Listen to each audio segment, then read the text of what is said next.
Hello, boys and girls, and parents.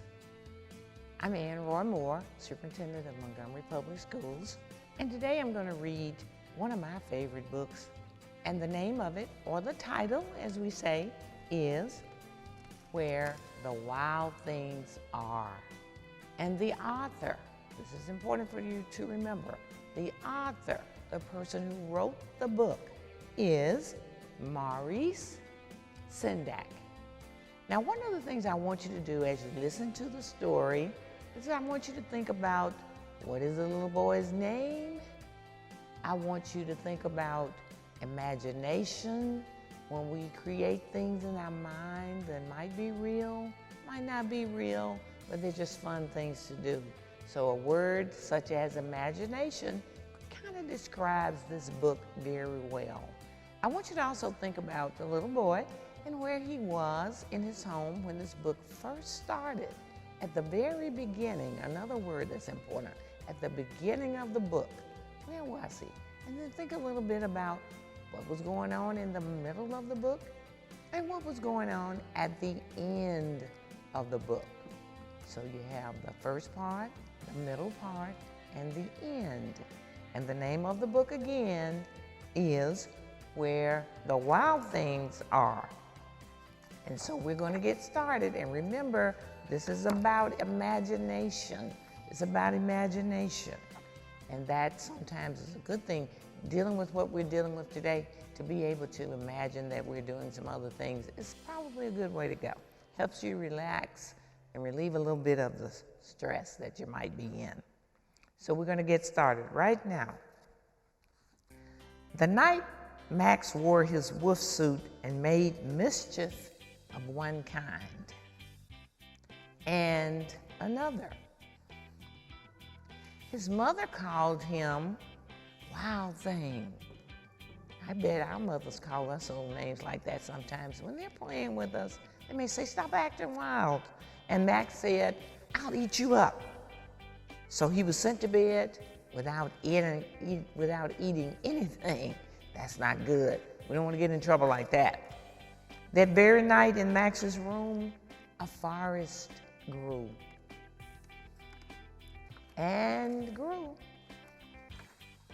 and grew until his ceiling hung with vines and the wall became the world all around. And an ocean tumbled by with a private boat for Max, and he sailed off through night and day. What do you think about? Maybe, is Max awake or is he sleeping? Or maybe he's having a dream. And in and out of weeks, and almost over a year, to where the wild things are. And then when he came to the place where the wild things are, they roared their terrible roars and gnashed their terrible teeth and rolled their terrible eyes and showed their terrible claws. Till Max said, "Be still," and tamed them with the magic trick of staring into their yellow eyes without blinking once, and they were frightened and called him the most wild thing of all,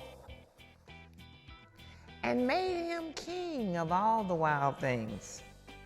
"And now," cried Max, "let the wild rumpus start." And then they started dancing around and jumping and making all kinds of sounds and hanging out of the trees and swinging from the vines and doing all kinds of really, really wild things that you can do when you're using your imagination. "Now stop," Max said, and sent the wild things off to bed without their supper. And Max, the king of all wild things, was lonely and wanted to be where someone loved him best of all. The way you are loved by your parents and the way you're loved by your teachers. And I want you to know right now, we miss you so much because we love you. And we'll be so glad when we can all get back together. Then all around, from far away across the world, he smelled good things to eat. So he gave up being king of where the wild things are. But the wild things cried out, "Oh, please don't go. We'll eat you up. We love you so." And Max said, "No." The wild things roared their terrible roars, gnashed their terrible teeth, and rolled their terrible eyes and showed their terrible claws. But Max stepped into his private boat and waved goodbye and sailed back over a year, and in and out of weeks, and through a day, and into the night of his very own room, where he found his supper waiting for him.